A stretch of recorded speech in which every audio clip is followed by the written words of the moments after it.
మరణాత పరిశుద్ధ గ్రంథం నుండి వాక్యం చదువుకుందాము. యెషయా గ్రంథము 9వ అధ్యాయం 6వ వచనం. ఏలయనగా మనకు శిశువు పుట్టెను, మనకు కుమారుడు అనుగ్రహింపబడెను, ఆయన భుజం మీద రాజ్యభారముండును. ఆశ్చర్యకరుడు, ఆలోచనకర్త, బలవంతుడైన దేవుడు, నిత్యుడగు తండ్రి, సమాధానకర్తయగు అధిపతి అని అతనికి పేరు పెట్టబడును. దేవుడు తన పరిశుద్ధ వాక్యం దీవించునుగాక. ఆమేన్. మమ్మల్ని మిక్కిలిగా ప్రేమించిన మా దేవాస్తుతులు కృతజ్ఞతలు. మమ్మలను పాపాల నుంచి రక్షించడానికి ఉద్దేశించి ప్రణాళిక కలిగి ఈ లోకానికి నరుడుగా పుట్టినటువంటి శుభ సందర్భాన్ని బట్టి నీ ఘనమైన నామమునకు స్తుతులు స్తోత్రాలు చెల్లిస్తూ ఉన్నాం. ఇంతవరకు చెప్పుకున్నటువంటి మహిమ వర్తమానం బట్టి నీకు వందనాలు.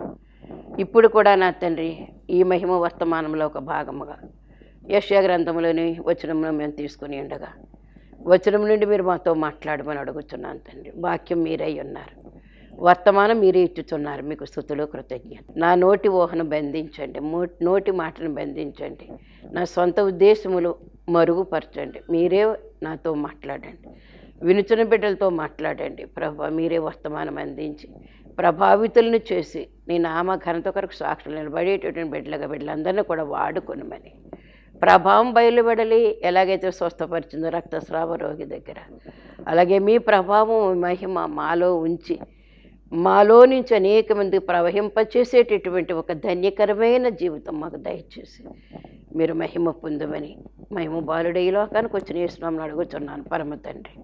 ఆమేన్. శీలువచ్చు వరకు యూదాలో నిలుచుచు, నేలు రాజదండముండు నిపుడు తొలగదు, నేల మీద నిత్య శాంతి పాలన చేయా, పాలకుండౌ బాలుడు జన్మించెన్, పాలకుండౌ బాలుడు జన్మించెన్.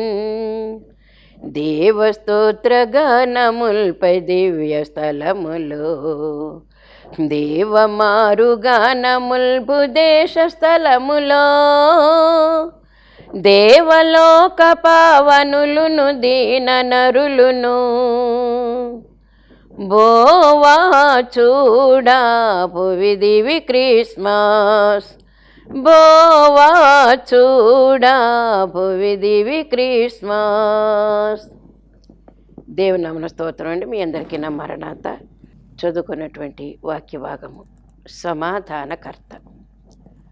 అలాగే ఆయన బిరుదులలో సమాధానకర్త అని ఒక బిరుదు. ఆశ్చర్యకరుడు, ఆలోచనకర్త, బలవంతుడైన దేవుడు, నిత్యుడగు తండ్రి, సమాధానకర్తయగు అధిపతి అని అతనికి పేరు పెట్టబడినని వ్రాయబడినటువంటి మాటను బట్టి మరికొన్ని విషయాలు మనము సమాధానము అనేటువంటి మాటను గురించి మనం మాట్లాడుకుందాము.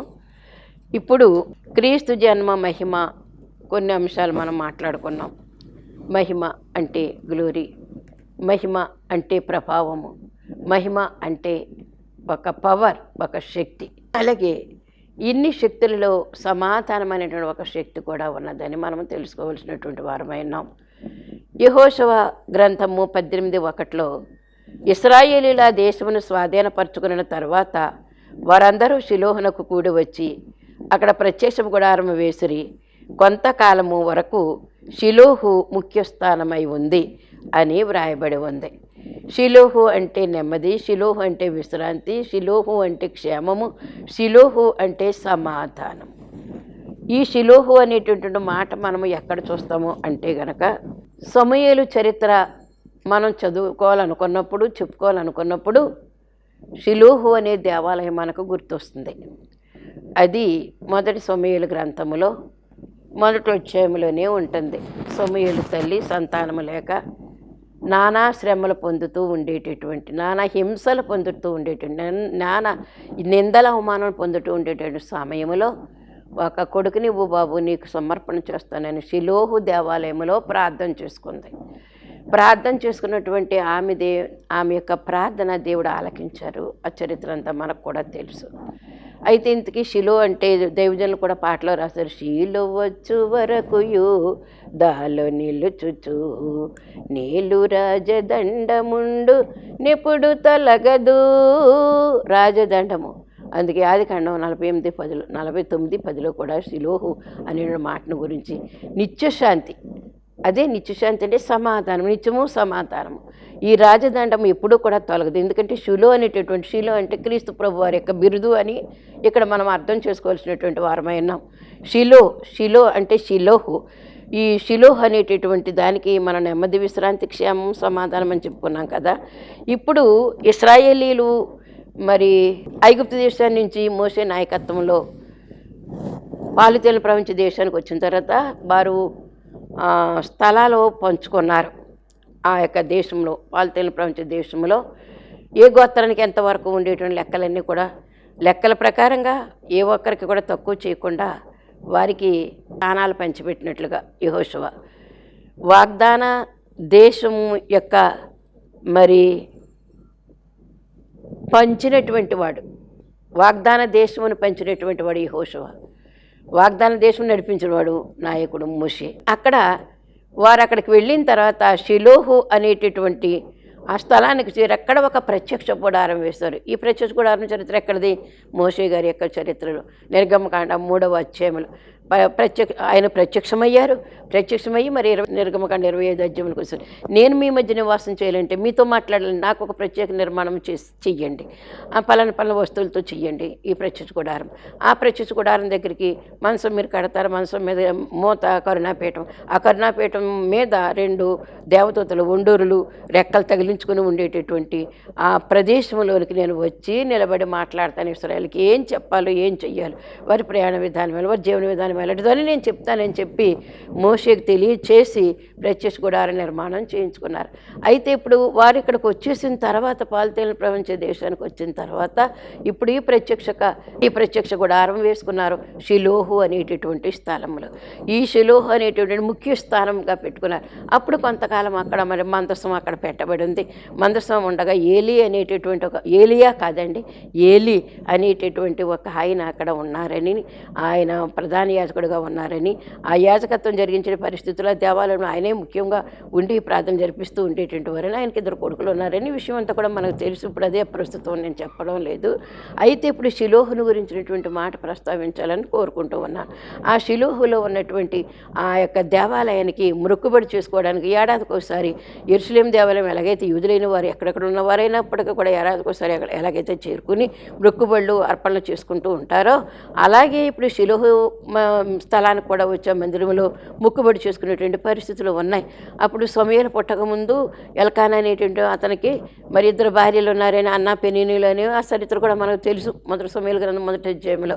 ఇంకా అదంతా కూడా నేను చదివించడం కానీ అక్కడ జస్ట్ చెప్తున్నాను. అక్కడకు అన్నా పెనిన్నా అనేటటువంటి అన్నా ప్రవక్తలు వేరు, ఆలో ఇది. ఇప్పుడు సమూయేలు తల్లి గారి పేరు యారవల్లో వస్తుంది, ఆ అన్నమాట. కనుక హన్న అనేటటువంటి ఆమె మరి పిల్లలు లేకుండా ఉంది. 2వ ఆమెను చేసుకుంటే ఆమె పిల్లలు కలిగారు. ఆ పిల్లలు ముద్దు చేయబోతే చేయనిచ్చింది కాదు, గుడ్రాలని హింసించింది. ఎంతోమంది చేత, సౌతురాల చేత కూడా హింసించబడింది. ఆమె ఒకే ఒక మొక్కుబడి చేసుకుంది. ప్రతి సంవత్సరం వస్తున్నాను కానీ నాకు కడుపు పండట్లేదు, నాకు సంతానం కలగట్లేదు. ఈ సంవత్సరం నేను వెళ్ళటం మానేస్తాను అనుకోలేదు. వెళ్తాను, అక్కడ దేవునికి నేను మొక్కుకుని నేను వస్తాను అని నేను తీర్మానం ఓడి చేస్తాను. అందుకే ప్రతి జీవితంలో కూడా ఏదైనా నెరవేరాలంటే ఒక తీర్మానం చేసుకోవాలి, ఒక నిత్యం చేసుకోవాలి, ఒక వ్రతం పట్టుకుంటేనే దేవుడు మనకు ఆ ప్రతిఫలాన్ని ఇస్తాడని మనం గ్రహించాలి. కనుక అన్న అనేటటువంటి ఆ స్త్రీ ఏం చేసిందంటే తన కడుపులోనే అనుకుంది, ఎవరితోనూ చెప్పలేదు, భర్తతోనూ చెప్పలేదు. ఈ సంవత్సరం వెళ్తాను నేను అక్కడ దేవునికి ప్రార్థన చేసుకున్నాను, ఇంతవరకు వస్తున్నా కానీ మొక్కుబడి చేసుకోలేదు నేను. అందుకే మొక్కుబడి చేసుకునేటటువంటి విషయం కూడా ఉండాలి. మొక్కుబడి చేసుకునితో మర్చిపోవడానికి వీలేదు. మొక్కుబడి చేసుకుని ఆ కృతజ్ఞత అర్పణ చేయకుండా ఉండే కన్నా మొక్కుకోకుండా ఉండడం మంచిది అన్నాడు దేవుడు. కానీ మొక్కుకున్నామంటే దాని గురించినటువంటి ధ్యాస ఉండాలి, దాని గురించి స్ఫూర్తి ఉండాలి, అది మర్చిపోకుండా ఉండాలి. స్మరణ కలిగి ఉండాలి. అదే మనకి ఇక్కడ తెలియచేస్తున్నటువంటి విషయం అనమాట. ఇప్పుడు ఈ క్రిస్మస్ కాలంలో నేను ఎందుకు షిలోహ్ అనేటువంటి మాటను గురించి చెప్తున్నానంటే, సమాధానము అనేటటువంటి అర్థము. అలా బాధలో ఉన్నటువంటి ఆమె ఎంతో పాప దృష్టితో ఉన్నటువంటి సమయంలో ఆమె ఒక రకమైన నిశ్చయం చేసుకున్నటువంటి ఒక సందర్భంలో ఆమె చేసుకున్న ప్రార్థన నెరవేర్పు వచ్చింది. ఆమెకున్నటువంటి గొడవలన్నీ కూడా చల్లారిపోయాయి, కడుపు పండింది, శాంతి సమాధానం కలిగింది. కనుక అలాగే మన గృహాల్లో కూడా ఏమైనా ఇలాంటి సమస్యలు ఉన్నప్పుడు, మన హృదయాల్లో శరీరాల రోగాలు ఉన్నప్పుడు దాన్ని తగ్గించుకోవడానికి మనం చేసిన ఒక తీర్మానము, ఒక నిర్ణయము, ఒక ఒప్పందము దేవునితో చేసుకోవలసినటువంటి వారమై ఉన్నాం. కనుక ప్రతి ఒక్కరు కూడా దీన్ని ఆలోచన చేసి ఈ ప్రకారం చేసి మేలు పొందవలసినటువంటి వారై ఉన్నారని మీకు నేను తెలియజేస్తూ ఉన్నాను. కనుక ఈ షిలోహు అనేటువంటి ముఖ్య స్థానం ఇది. ఈ షిలోహు అనేటువంటి ఈ న్యాయాధిపతుల గ్రంథం 21:19 కూడా ఏమనుందంటే, అక్కడ షిలోహులో యెహోవాకు ఏటేటా షిలోహులో ఒక పండుగ జరుగుతూ ఉన్నది. ఏటేటా పండుగ జరుగుతూ ఉంది. ఏటేటా ఏడాది చేసుకునేటువంటి పండుగలు కొన్ని ఉన్నాయి. అలాగే ఎస్తేరు కాలంలో కూడా వారికి విమోచన కలిగింది, శత్రువుల నుంచి విమోచన కలిగినటువంటి ఆ యొక్క కాలంలో కూడా ఒక చక్కని పండుగ పూరీము పండుగ అనేటువంటి పండుగ చేసుకున్నటువంటిది. అలాగే యెఫ్తా కుమార్తెను జ్ఞాపకం చేసుకుని కూడా మరి ఒక సంవత్సరానికి ఒకసారి కూడుకోవడము, సమాజంగా కూడుకోవడం అనేటువంటి విషయం కూడా మనం చూస్తూ ఉన్నాం. కనుక ఏడాదికి ఒకసారి క్రిస్మస్ పండుగ, ఏడాదికి ఒకసారి ఈస్టర్ పండుగ ఏడాదికి ఒకసారి 2 పండుగలు మనకి ఎంతో ఘనంగా చేసుకుంటాం. అది సాంప్రదాయబద్ధమైనటువంటి ఒక విషయాన్ని జ్ఞాపకం చేసుకుని దేవునికి స్తుతులు చెల్లించిన విషయం, అంతే తప్ప అది ఆడంబరాల కోసము కాదని మనం తెలుసుకోవాల్సినటువంటి వారమైన. అది ఆడంబరం కాదు, ఆరాధన చేసేటటువంటి సందర్భం అయి ఉండాలి. దేవునికి స్తుతులు చెల్లించే సందర్భం. ఈ సంవత్సరం అంతా కాచి కాపాడో ప్రభు, కొత్త సంవత్సరం ప్రవేశపెట్టాం. ఈ కొత్త సంవత్సరం హ్యాపీ న్యూ ఇయర్ చేసుకుంటున్నాం తండ్రి. మమ్మల్ని ఆయుష్ ఇచ్చి ఆరోగ్యం ఇచ్చి మళ్ళీ నూతన సంవత్సరంలో అడుగు పెట్టించాం. పాతవి గతించే కొత్త ఏమో సృష్టిగా చేసావు మమ్మల్ని అని స్తుతించడానికి మాత్రమే ఈ సందర్భాలన్నీ కూడా. అందుకే షిలోహు అనేటటువంటి మాటకు ఈ షిలోహు 49:10 ఏమనుందంటే, షిలోహు వచ్చే వరకు దండము యోధాలో నుండి తొలగదు అనే మాట. షిలోహుకు వచ్చే వరకు, షిలో అంటే యేసు యూదులకు రాజు. అలాంటి బిరుదులు కొన్ని ఉన్నాయి ప్రభుకి. ఆ బిరుదుల్లో ఒక బిరుదు షిలోహు అనేటువంటి మాట. అందుకే మనము శుభము అనేటువంటి మాట కూడా మనకు దీనికి వస్తుందని దీని అర్థం కూడా చెప్పుకోవాల్సినటువంటి వారమైన. మత్తయి 7:29 ఏమైందంటే, యేసు యూదులకు రాజు అని వ్రాయబడి ఉంది. అంటే ఏంటి? యూదుల రాజా నీకు శుభము అన్నారు. కనుక షిలోహు అంటే శాంతి, సమాధానము, శుభము అని కూడా మనం అర్థం చేసుకుందాము. ఇప్పుడు క్రిస్మస్ కాలంలో ఈ షిలోహుని గురించినటువంటి మాటలు ఎందుకు చెప్పుకుంటామంటే, సమాధానకర్త కనుక. ప్రస్తుతం మనకు అదే లోటుగా ఉంటుంది కాబట్టి, కుటుంబాల్లో లోటుగా ఉంటుంది, హృదయానికి ఏకాంత హృదయానికి కూడా మనకే సమాధానం ఉండట్లేదు, గలిబిలి కలిగిపోతుంది మన మనసులో. ఏదైనా కష్టం వస్తుందంటే కనుక మనసంతా కూడా ఆవేదనతో నిండిపోయి సమాధానం కరువైపోతూ ఉంది. కనుక షిలోహు అనేటువంటి మాట ఈ క్రిస్మస్ కాలంలో దేవుడు మనకు అందిస్తున్నటువంటి గొప్ప వర్తమానమై ఉన్నది. కనుక ఈయన ఎవరంటే ప్రకటన గ్రంథం 17 వచనంలో ఏమన్నా, గొర్రె పిల్ల ప్రభులకు ప్రభువును. ఈయనెవరు? షిలోహు అనేటటువంటి ఈ బిరుదు పొందినటువంటి క్రీస్తు ప్రభువారు నీకు నాకు కూడా ప్రభువులకు ప్రభు అయి ఉన్నాడు. అంత గొప్ప దేవుడై ఉన్నాడు. రాజులకు రాజు అయి ఉన్నాడు. అందుకే రాజులకు రారాజు, ప్రభువులకు ప్రభు, మహాప్రభు. ఇది మనం గుర్తించవలసినటువంటి వారమై ఉన్నాం. మళ్ళీ అలాగే 19వ అధ్యాయం ప్రకటన గ్రంథం 16వ వచనం కూడా ఏమనుంది, రాజులకు రాజును ప్రభువులకు ప్రభువును అను నామము ఆయన వస్త్రము మీదను తొడ మీదను వ్రాయబడి ఉన్నది. ఎంత గొప్ప సంగతి అండి! వస్త్రం మీద రాయబడిందంటే, పైగా ఇంకెక్కడ తొడ మీద కూడాను పుట్టుమచ్చ, ఈ పుట్టుమచ్చలాగా రాయబడింది. తొడ మీద రాశారట, వస్త్రం మీద రాశారట యేసుక్రీస్తు ప్రభు వారికి. కనుక ఈ షిలోహు అనేటటువంటి మాట మనం నిత్యశాంతి పాలన చేయు అనేటువంటి మాట మనం వింటూ ఉన్నాం. కనుక షిలోహు అంటే మెస్సియాను సూచిస్తుంది. ఇంతవరకు కూడా మనము మెస్సియా జన్మ మహిమ, క్రీస్తు జన్మ మహిమ అని చెప్పుకున్నాం కదా. అందుకే ఈ మెస్సియాను సూచిస్తుంది. షిలోహు అనే మాట క్రీస్తును కూడా సూచిస్తూ ఉంది. షిలోహు అంటే మరి మెస్సియాకు, క్రీస్తుకు ఒక బిరుదై ఉన్నదని గమనించవలసినటువంటి వారమైన. షిలోహు అంటే ఇంకోటి మాట ఏమిటో తెలుసా? యెహెజ్కేలు గ్రంథము 48:35 ఏమనుందంటే, యెహోవా షమ్మా అని ఉంది అక్కడ. యెహోవా షమ్మా అంటే దేవుడుండు చోటు. ఎంత గొప్ప మాట అండి! షిలోహు అంటే దాని అర్థం ఏంటంటే దేవుడు ఉండేటటువంటి చోటు. దేవుడు నా గుండెలో ఉంటే ఇదే చోటు, దేవుడు ఈ దేవాలయంలో ఉంటే ఈ దేవాలయం ఇదే చోటు. కనుక దేవుడు ఎక్కడుంటే అదే చోటు షిలోహు అని మనం అర్థం చేసుకుందాము. దేవాలయం అన్న స్థలము, దేవుడుండు చోటు. ఒక గ్రామం ఉంది, అందులో కనుక దేవాలయం ఉంటే కనుక ఆ గ్రామంలో అక్కడ దేవుడు ఉంటాడు అనమాట. కనుక దేవుడుండే చోటుని దేవాలయం, దేవునికి ఆలయము, నిలయము, నివాసం, దేవుడు ఉండేటట్టు ఆలయం. దీనికి శిలువ అంటే నెమ్మది, సమాధానము, పీస్ ఆఫ్ మైండ్ లేదు అంటారు. పీస్ ఆఫ్ మైండ్ అంటే శాంతితో కూడినటువంటి ఈ మనోనిదానం కావలసినటువంటి వారమైన. అందుకే దీని పేరు ఏమన్నారంటే షిలోహు అన్నారు, శాంతి, సమాధానం. ఇప్పుడు మనకు సబ్జెక్ట్ కూడా ఏంటంటే సమాధానమునకు కర్త, అధిపతి. సమాధానం రావాలంటే ఆయన దగ్గర నుంచే రావాలి తప్ప ఇంకెవరి దగ్గర నుంచి రాదండి. భార్యాభర్తలు కొట్లాడుకుని, అన్నదమ్ములు కొట్లాడుకుని, ఎవరు కొట్లాడుకున్నప్పుడు కూడా వాళ్ళిద్దరి మధ్యన కూడా ప్రభువు ఉంటే, ఆయన కూడా సమాధానకర్తేనంటాడు. ప్రభు మన మధ్య ఉంటే కనుక నీకు సమాధానమే, నాకు సమాధానమే. అందుకే దీన్ని ఏమన్నారంటే చాలామంది షాలోమ్ అన్నారు. షాలోమ్ అంటే వందన వచనం, సలాం. మా చిన్నపిల్లలప్పుడు కూడా ఏమనేవారంటే దొరలు వచ్చేవారు. అప్పుడు దొరలు వచ్చేవారు, వాక్యం చెప్పేవారు. ఒకళ్ళేమో వాళ్ళు దొరలు ఇంగ్లీష్లో చెప్తే తెలుగులో చెప్పేటువంటి పాస్టర్ గారులు చెప్పేవారు. అందుకే వాళ్ళకి ఏమి చెప్పేవారంటే షాలోమ్ అనేవారు. ఆ షాలోమ్ అనే మాట ముసలాళ్ళ నోట్లోంచి ఏమొచ్చిందంటే సలాం సలాం సలాం అనేవారు. సలామయ్య గారు అనేవారు. అందుకే షాలోమ్ అనే వచనము క్షేమము అని అర్థము. ఈ ఆదికాండం 43:23లో ఏమనుందంటే యోసేపు తన అన్నదమ్ములతో మీకు సమాధానమగునుగాక భయపడకుడి. ఎందుకని సమాధానము? యోసేపు అన్నదమ్ములకి సమాధానం ఏంటి? అన్నదమ్ములే కదా, బ్లడ్ రిలేషనే కదా ఉంది. ఎందుకు సమాధానం అని చెప్పాలి ఇతను మరలేని అంటే గొడవలు వచ్చేసాయి. ఈ బిడ్డను అమ్మేసుకున్నారు, చంపేద్దామనుకున్నారు, నీరు లేని గోతులో తోసేశారు. అయ్యో చంపేయడం ఎందుకు, మనం ఎవరికొకరు అమ్మేద్దామని ఆ యొక్క ఐగుప్తీలకి అమ్మేసుకున్నారు. అమ్మేసుకున్నటువంటి అతడు ఇప్పుడు కిరీటం లేని మహారాజు అయిపోయాడు ఫరో రాజు దగ్గర. అతని చరిత్ర అంతా మనం ఇప్పుడు చెప్పుకోవడానికి సబ్జెక్ట్ కాదు. అందుకే 43:23 వచనంలో ఆహారం కొరకు ఆ తండ్రి గారు ఏం చేస్తారంటే కొన్ని బహుమతులు ఇచ్చి, కొన్ని ఆహార పదార్థాలు ఇచ్చి, ఆ రాజు ఎవరో మనకు తెలియదు, అతని దగ్గర ఆహారం దొరుకుతుందట, ఈ డబ్బులు పట్టుకెళ్ళి మనకు ఆహారం కొనుక్కురండి, మనం బ్రతుకుదామని చెప్పి తండ్రి చెప్పినటువంటి మాటకు అన్నదమ్ములందరూ కూడా వెళ్ళారు. అక్కడికి వెళ్ళినటువంటి పరిస్థితుల్లో వాళ్ళని చూసి వాళ్ళు కట్టి, వాళ్ళకైతే ఈ రాజుగారు ఉన్నారు. ఎందుకంటే మరి ఐగుప్తు వేషభాషలతో ఉన్నాడు ఆయన, ఈ యూదా వస్త్రాలతో లేడు అని చెప్పి వాళ్ళైతే ఈ యోసేపు తెలుస్తున్నారు, కానీ యోసేపు వాళ్ళకి అర్థం కావట్లేదు. ఆ రాజు ఎవరో మా రాజు అనుకుంటున్నారు అంతే. అందుకే ఏమన్నారంటే భయపడుతున్నారని యోసేపు తన అన్నదమ్ములతో మీకు సమాధానం మగునుగాక భయపడకూడదు. దేవుని దూత మందకాపరులతో కూడా ఏమని చెప్పింది? భయపడుతున్నటువంటి మందకాపరులతోటి భయపడవద్దు. అందుకే కొంచెం భయంతో బెంగతో ఉన్నటువంటి బిడ్డల దగ్గరికి వెళ్ళమ్మా, భయపడకమ్మా, ధైర్యంగా ఉండు, దేవుడు ఉన్నాడు, మేము ఉన్నాం, పర్వాలేదు అని ఎలా ధైర్యం చెప్తామో అలాగే భయపడుతున్నటువంటి అన్నదమ్ములకు కూడా వాళ్ళకి అర్థం కాని పరిస్థితుల్లో ఉంది. తమ్ముడు చచ్చిపోయాడు అనుకుంటున్నారు, బతికున్నాడు, ఇక్కడ రాజు అయి ఉన్నాడు అన్న సంగతి వాళ్ళకి అర్థం కాదు.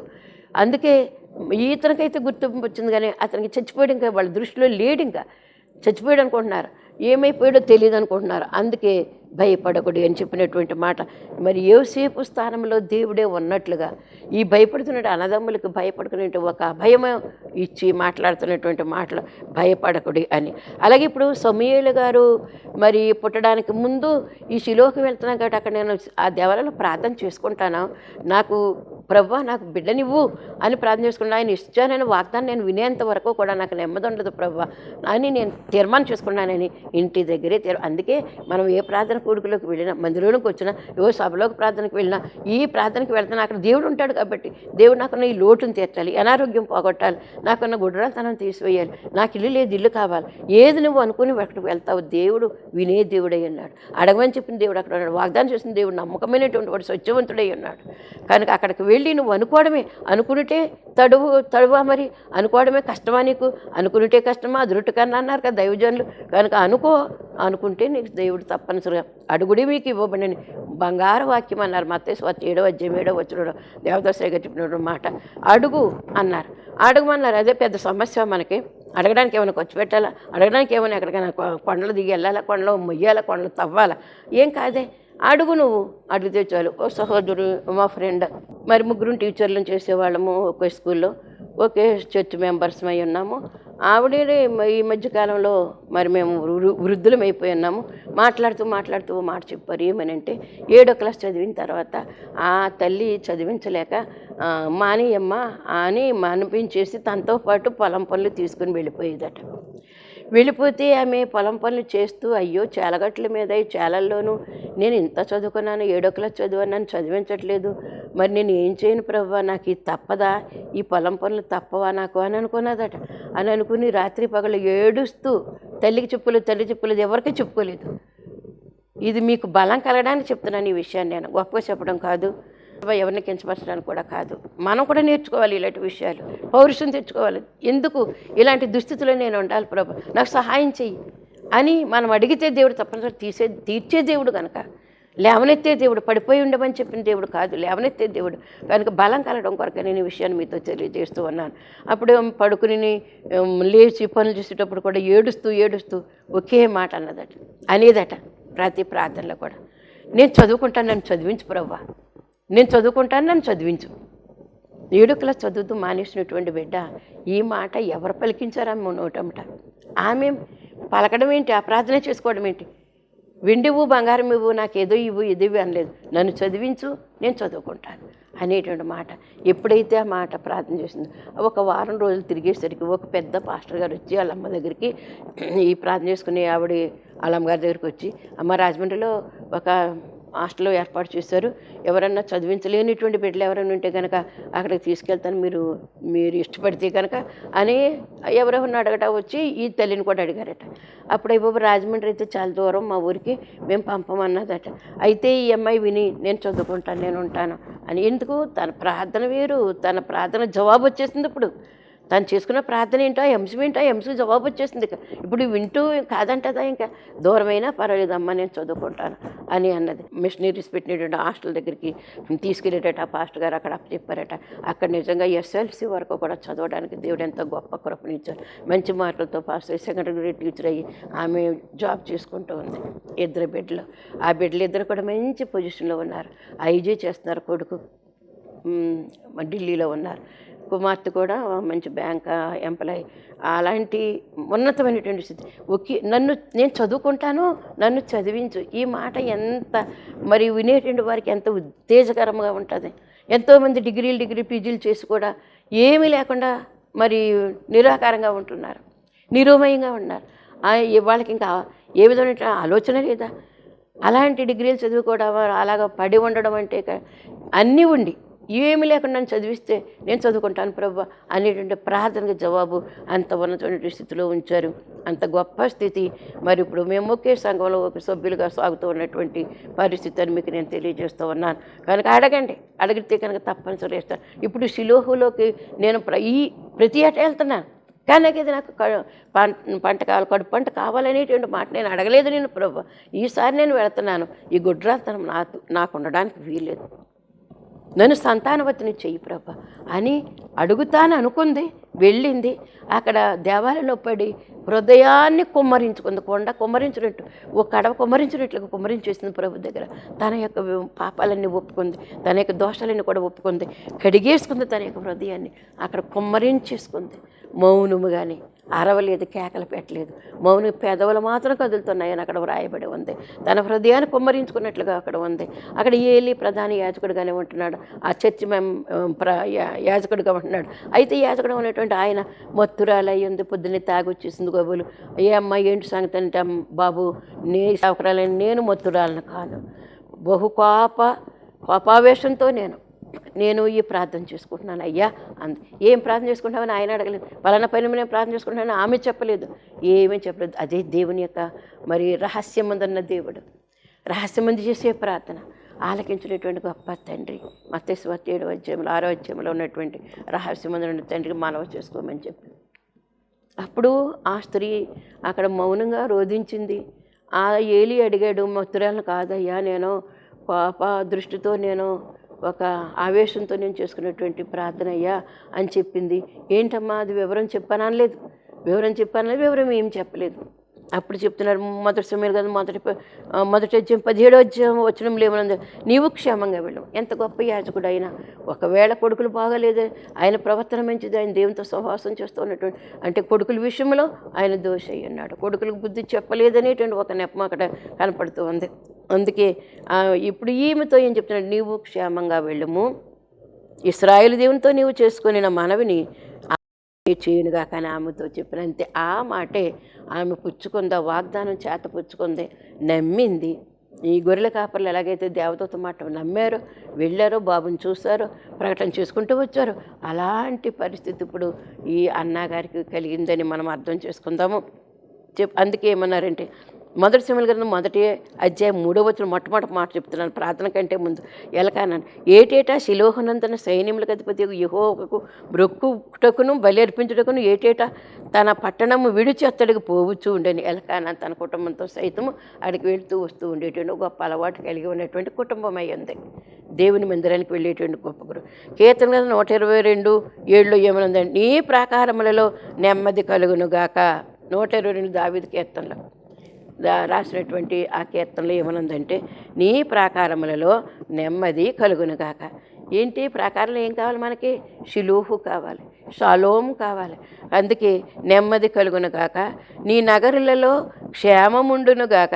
ఈ షిలూహు అంటే అర్థం ఇదే కదా చెప్పుకున్నాం, సమాధానము, క్షేమము, నెమ్మది, విశ్రాంతి అని చెప్పుకున్నాం కదా, ఉండునుగాక. ఇట్టి క్షేమము దేవుని ఆశీర్వాదము వలన కలుగుతుంది తప్ప మనుషుల వలన మాత్రము కాదు. ఎట్టి క్షేమము, మనకు శాంతి కావాలంటే, సమాధానం కావాలంటే, షాలోం సలాం అనాలంటే కనుక మన జీవితంలో దేవుని యొక్క సహవాసం మనకు అవసరమైనది. అందుకే మందిరానికి రావాల్సినటువంటి వారు, మందిరం మీద కోపించేవాళ్ళు అన్నారు, పాస్టర్ మీద కోపించేవారు అన్నారు, మందిరంలో ఉన్నటువంటి సహవాసుల మీద, సహోదరుల మీద కూడా కోపించేవారు ఉన్నారు. దేవుని మీద కోపించినట్టు ఇదంతా కూడా. అసలు దేవుని మీద కోపించడం మనమెవరు? అంత గొప్ప దేవుని మీద కోపించడం మనకు తగుందువా? అందుకని ఆలోచన చేసుకోవాలి. ఆ దేవుడు ఉండే మందిరము, దేవుని మీద మనకు అలకాపుత్రం లేదు. ఆయన ప్రశ్నించడానికి తగిన వారము, ఆయన మీద కోపడడానికి తగని వారము.